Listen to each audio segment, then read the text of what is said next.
মহোদয়, উপস্থিত রয়েছেন অত্র উপজেলার সহকারী কমিশনার ভূমি, উপস্থিত রয়েছেন কৃষি কর্মকর্তা, উপজেলা ইঞ্জিনিয়ার, মাধ্যমিক কর্মকর্তা, প্রাণী সম্পদ কর্মকর্তা, আরও উপস্থিত রয়েছেন আমাদের পশুগুলো প্রদর্শনী করেছেন সেই সকল খামারের মালিকগণ, উপস্থিত রয়েছেন প্রিন্ট ও ইলেকট্রনিক মিডিয়ার সাংবাদিক ভাই ও বন্ধুরা, উপস্থিত রয়েছেন এদেশের আমাদের মুলাদ উপজেলার জনগণ। সবাইকে আজকের এই মেলায় শুভেচ্ছা এবং স্বাগত জানাচ্ছি। আমরা আসলে সকলেই জানি আমাদের প্রত্যেকটা মানুষের যেই শারীরিক গঠনের জন্য যে চাহিদা, এই চাহিদাটা আমাদের এই প্রাণী সম্পদ অধিদপ্তর অনেকাংশে পূরণ করে আসছে। যেমন আমাদের খামারের মালিক বলেছে, আসলে আমরা এক সময় আমাদের বাসায় আসলে একটা ডিম ভাজি করে 4-5টা ভাগ করে 4-5 জন ভাই থাকলে ভাগ করে দেওয়া হতো।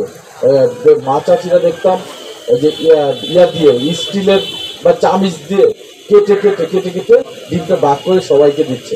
আসলে এখন কি আর ভাগের সময় আছে? সবাইকে একটা কেন 2টা-3টা করেও দিচ্ছে। এর পুরো কৃতিত্বের দাবিদার আসলে এই যারাই আমাদের এই প্রাণী সম্পদ নিয়ে কাজ করছেন, আসলে তারাই দাবিদার।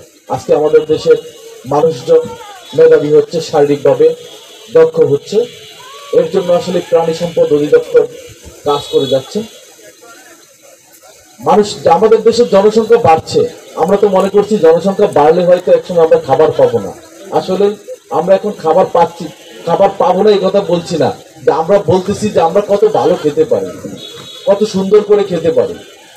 এই যে পুরো সিস্টেমটা, পুরো ব্যবস্থাটা এই গড়ে তোলার ক্ষেত্রে যে অগ্রণী ভূমিকা পালন করেছে প্রাণী সম্পদ দপ্তর, তাই আসলে এই প্রদর্শনীর মাধ্যমে আমাদের সবাইকে দেখাচ্ছে, মানুষজনকে উদ্বুদ্ধ করছে যে আপনারা সবাই মিলে আসুন, আমরা সবাই মিলে এইভাবে মানুষজনের চাহিদা পূরণ করি।